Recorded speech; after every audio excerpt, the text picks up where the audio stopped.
Hello दोस्तों, job with Reema में आप सभी का स्वागत है। राष्ट्रीय मिलिट्री स्कूल शिक्षक भर्ती का पार्ट 4 ये वीडियो है। ऑलरेडी पार्ट 3 मतलब अलग अलग जगहों की जो 3 जगह से वैकेंसीज आई हुई हैं उसका वीडियो मेरे चैनल पर पड़ा हुआ है। आप जाकर उनको देख सकते हैं। जो आपके रहने से नज़दीक पड़े वहाँ जाकर आप उस फॉर्म के उसके अकॉर्डिंग आप फॉर्म डाल सकते हैं। आपको पोस्ट के थ्रू इस फॉर्म भेजना है। सभी जगहों का मैंने अलग अलग जो भी रिक्वायरमेंट है सब वीडियोस में बताया हुआ है, उसको भी जाकर आप देख सकते हैं। सबसे अच्छी चीज़ क्या है, परमानेंट पोस्ट की वैकेंसीज है।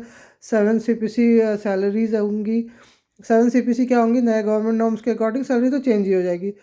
और कोई भी KVS वगैरह की जैसे कोई भी एग्ज़ाम नहीं पास आउट करना है कि एक लेवल पार करने का सेकंड का इंतज़ार करना है फिर थर्ड नहीं, ऐसा कुछ भी नहीं है। ये बिल्कुल उन्हीं के इक्विवेलेंट वैकेंसीज होती हैं। राष्ट्रीय मिलिट्री स्कूल की वैकेंसी रेजिडेंस और फूड वगैरह ये सब कुछ प्रोवाइड करते हैं। इसमें हमारा कोई भी एक्स्ट्रा खर्च नहीं लगता है और हमारी सैलरी की बचत ही होती है। PF वगैरह सब कुछ ये देते हैं। चलिए देखते हैं वैकेंसी कहाँ से आई है और कितनी वैकेंसी आई हुई है। वैकेंसी आई है असिस्टेंट मास्टर फिजिक्स की, अनरिजर्व कैटेगरी में है। केमिस्ट्री की OBC और SC कैटेगरी में वैकेंसीज आई हुई है। 2 वैकेंसी मतलब एक वैकेंसी OBC कैटेगरीज वालों के लिए, एक वैकेंसी SC कैटेगरी वालों के लिए।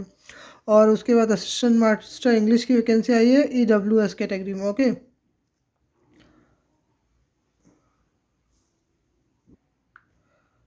उसके बाद इन्होंने कहा है कि 7th CPC का सैलरी देंगे जो कि बढ़ी जाएगी नए गवर्नमेंट रूल के अकॉर्डिंग। उसके बाद क्वालिफ़िकेशन की बात की जाए तो बैचलर डिग्री होनी चाहिए, मतलब ग्रेजुएशन कर रखी हो आपने अपने रिलेवेंट सब्जेक्ट में। उसके बाद B.Ed की डिग्री हो आपके पास। डिज़ायरेबल में इन्होंने दे रखा है अगर आपके पास पोस्ट ग्रेजुएशन है तो ज़्यादा बहुत अच्छा है। 1 ईयर की टीचिंग एक्सपीरियंस, CTET वगैरह अपने पास कर रखी हो, बेसिक नॉलेज कंप्यूटर की हो, ये सब कुछ डिज़ायरेबल पे है। उसके बाद for application form and other details you में विजिट, या मतलब स्कूल की वेबसाइट दी हुई है, यहाँ पर जाकर आप एप्लीकेशन फॉर्म वगैरह सब कुछ देख सकते हो। ओके, इसके बाद है क्लोजिंग डिटेल, मतलब जब से एम्प्लॉयमेंट न्यूज़ में आया, एक चीज़ हमेशा याद रखेंगे, एम्प्लॉयमेंट न्यूज़ में पब्लिश हुआ है उसका नंबर नोट करके रखेंगे क्योंकि वो नंबर ही आपको फॉर्म में भरना पड़ता है। ओके, इसके अलावा तो इसमें देखिए यहाँ एम्प्लॉयमेंट न्यूज़ का देखिए नंबर दिया हुआ है EN40। इसको ज़रूर नोट कर डाउन करके रखेंगे क्योंकि इसको फॉर्म में आपको भरना पड़ता है, जो फॉर्म आप इसके लिए अप्लाई करने के लिए भरेंगे। सो इसका स्क्रीनशॉट ले लें या फिर हाँ, इसमें लास्ट डेट ऑफ एप्लीकेशन बहुत लंबी दी हुई है, अच्छा से दिया हुआ है तो इसका लास्ट डेट ऑफ पैरा 2 8 मार्च 2025 या 7 मार्च। ओके, उसके अलावा हाँ वैकेंसीज यहाँ दी हुई है, वैकेंसी दी हुई है। क्वालिफ़िकेशन वगैरह मैंने बता ही दिया क्या क्या चाहिए। उसके बाद है बेस्ट ग्रेजुएशन सेलेक्शन, हाँ 100 रुपीज़ का ये बनवा रहे हैं डिमांड ड्राफ्ट या इंडियन पोस्टल ऑर्डर 100 रुपीज़ का। किसके लिए, अनरिजर्व के लिए और OBC वालों के लिए, EWS वालों के लिए।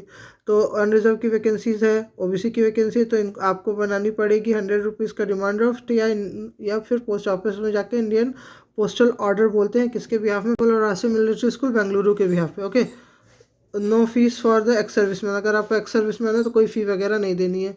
इसके बाद क्लोजिंग डिटेल मैंने बता ही दिया। EWS कैटेगरी सब कैटेगरीज में आपके पास उसका आपका कैटेगरी का सर्टिफिकेट ज़रूर होना चाहिए।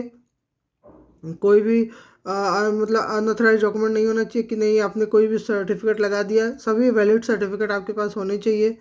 इसके अलावा तो सेम सिलेक्शन प्रोसेस में क्या करेंगे, डे 1 को वो आपके सारे डॉक्यूमेंट का वेरिफिकेशन करेंगे एंड 100 to 150 वर्ड्स में आपको लिखने को देंगे आपके strength, weakness and achievement and reason why you are want to join their school. Okay, वो चीज़ लिखने को देंगे जो कि आपको गूगल में आसानी से मिल जाएगा। उसका टॉपिक उन्होंने पहले ही दे दिया है, तो अच्छे से प्रैक्टिस करके आप जाएँ। जब भी वो आपको कॉल करके बुलाएं, आप जाते हैं तो वहाँ अच्छे से प्रैक्टिस करके जाएँ कि सिर्फ आपको वहाँ लिखना रहे। डे 2 को जो है वो इंटरव्यू लेंगे और टीचिंग प्रैक्टिस मतलब डेमो क्लास लेंगे एक, जैसे कि KVS वगैरह में होता है ना डेमो क्लास वगैरह, वैसे ही वो डेमो क्लास यहाँ भी लेंगे। तो वहाँ उसके बाद फिर आपका सिलेक्शन होगा। उसके बाद इन्होंने ऐसा कुछ तो नहीं रखा है, हाँ किस पोस्ट के लिए आप अप्लाई कर रहे हैं वो ज़रूर करें। किसी भी फॉर्म को देखिए भरते हैं ना, तो उस फॉर्म को भरने के साथ साथ जब भी आप इन्वॉल्व देते हैं तो उस इन्वॉल्व में आप ज़रूर एक एक्स्ट्रा इन्वॉल्व अपने एड्रेस के साथ साथ और अपनी 2 फ़ोटोज़ 42 रुपीज़ का या 40 रुपीज़ का डाक टिकट लगा कर ज़रूर भेज दें, ताकि वो आपको अगर बुलाएं तो उसमें आपको उसी एड्रेस उसी इन्वॉल्व से के थ्रू आपको कॉल कर सके। ओके, ये चीज़ ज़रूर ध्यान में रखें किसी भी फॉर्म को भरते समय। यही एप्लीकेशन फॉर्म दिया हुआ है, इस एप्लीकेशन फॉर्म को आपको भरना है। यहाँ पर देखिए किस पोस्ट के लिए आप अप्लाई कर रहे हैं वो यहाँ पर लिखना है। जैसा फिज़िक्स के लिए अप्लाई कर रहे हैं तो फिज़िक्स के बारे में यहाँ पर लिखना है आपको कि असिस्टेंट मास्टर इन फिज़िक्स, तो उसके यहाँ लिख देंगे। उसके बाद यहाँ पर अपनी फ़ोटो लगानी है, सेल्फ अटेस्टेड करके लगाना है। यहाँ पर सब कुछ आपको साफ साफ सुंदर अक्षर में पूरा फॉर्म भरना है। जो जो क्वालिफ़िकेशन वगैरह है वो सब यहाँ भर देनी है।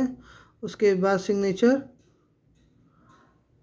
किसी कैटेगरी से बिलोंग करते हैं EWS OBC तो उनका वो भर के देना है आपको। नहीं है तो आपको आपके इन्वॉल्व में क्या होना चाहिए, ये फॉर्म होना चाहिए, सारे सर्टिफिकेट सेल्फ अटेस्टेड होने चाहिए, उनका ज़ेरॉक्स होना चाहिए। उसके बाद आपको एक एक्स्ट्रा इन्वॉल्व डाल दीजिएगा जिसमें आपका एड्रेस लिखा हो, 42 रुपीज़ का समथिंग ऐसा कुछ डाक टिकट लगा के वो भी भेज दीजिएगा ताकि वो आपको उसी से कॉल करके आपको बुला सके। ओके, इसके अलावा तो और कुछ भी नहीं है। एड्रेस आपको ये है, राष्ट्रीय मिलिट्री स्कूल बेंगलुरु, ये एड्रेस है, इसी एड्रेस पर आपको भेजना है। ओके, चलिए देख लेते हैं इनकी ऑफिशियल वेबसाइट। इसी को नीचे तक स्क्रॉल डाउन करेंगे तो आपको देखिए यहाँ पर न्यूज़ में इनका आ रहा है हर स्कूल के मतलब दिया हुआ। देखिए बेलगांव का recruitment of assistant master in physics chemistry उनका दिया हुआ है। इसके बाद सभी स्क्रॉल डाउन करते एक एक करके सारा कुछ आ रहा है। तो आपको जिस के लिए भरना है, मतलब जिस कैंपस के लिए आपको भरना है उस कैंपस को आपको क्लिक करना है। वहाँ क्लिक करने के बाद पूरा एक PDF आएगा, PDF में आपका पूरा डिटेल दिया हुआ है। उसी की PDF में नीचे स्क्रॉल डाउन करने पर फॉर्म भी मिल जाएगा आपको। उसी फॉर्म को आपको डाउनलोड कर लेना है, डाउनलोड करके और उसके बाद उस फॉर्म को प्रिंट आउट लेके उसी फॉर्म को भरना है। देखिए सेल के बारे में दिया हुआ है, recruitment RMS cell Bengaluru, Belgaum और धौलपुर, सबका यहीं पे लिंक आपको मिल जाएगा। वहाँ से जाके आप डाउनलोड करके फॉर्म को भर सकते हैं। ओके।